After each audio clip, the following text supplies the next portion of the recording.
Welcome to ClubhouseNews.com. You're tuned in to Clubhouse News Weekend for the week ending Saturday, June 6th. I'm Jenny. And I'm Joshua.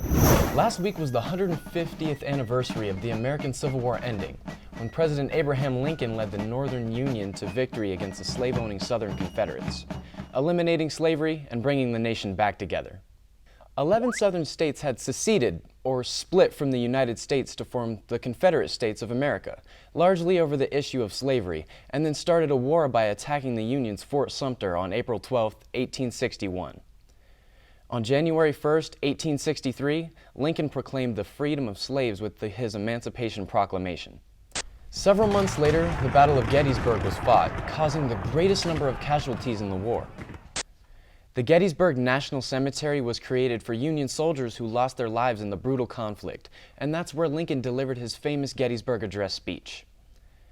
On April 14, 1865, Lincoln was assassinated by Confederate sympathizer John Wilkes Booth in Washington, D.C. at Ford's Theater.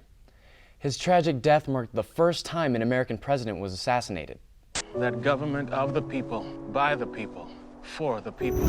The Supreme Court of the United States, or SCOTUS, is the highest court in the nation, and they're making major decisions in June before breaking for summer recess.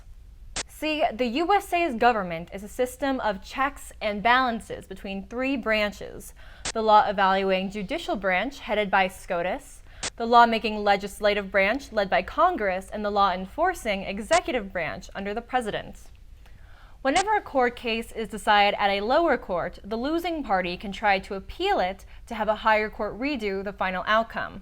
And cases that make it all the way to the SCOTUS can affect the entire nation.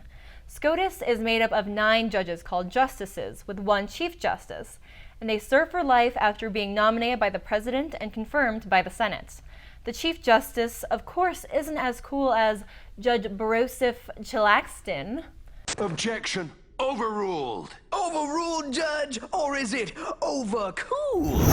Some of the biggest cases that SCOTUS is wrapping up include a religious freedom ruling against Abercrombie & Fitch for not hiring 17-year-old Muslim Samantha Ulaf because the company has a no headwear policy for employees and they were concerned she'd wear a Muslim headscarf.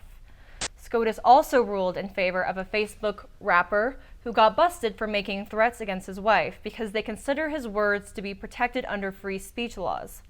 SCOTUS is also considering whether millions of people will receive health care coverage or not under Obamacare based on state funding rules, and whether the Environmental Protection Agency has the authority to force coal and power industries to cut down hazardous emissions. This court has emphasized that a dog sniff is unique, both in terms of the manner in which information is obtained.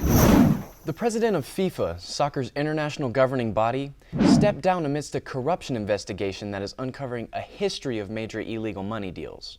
The USA's Department of Justice and its leader, Attorney General Loretta Lynch, charged 14 soccer officials with 47 counts of racketeering, which means engaging in criminal activities to enrich an organization; wire fraud, which means using dishonest methods to exchange money; and money laundering, which means hiding illegally earned money behind seemingly legal transactions. Law enforcement officials across the globe have long suspected corruption in FIFA, especially when it comes to deciding where they'll host the World Cup Championship. Countries stand to gain considerable money and attention by having the World Cup in their country, and investigators are finding evidence of bribery in the selection of South Africa as the 2010 host nation.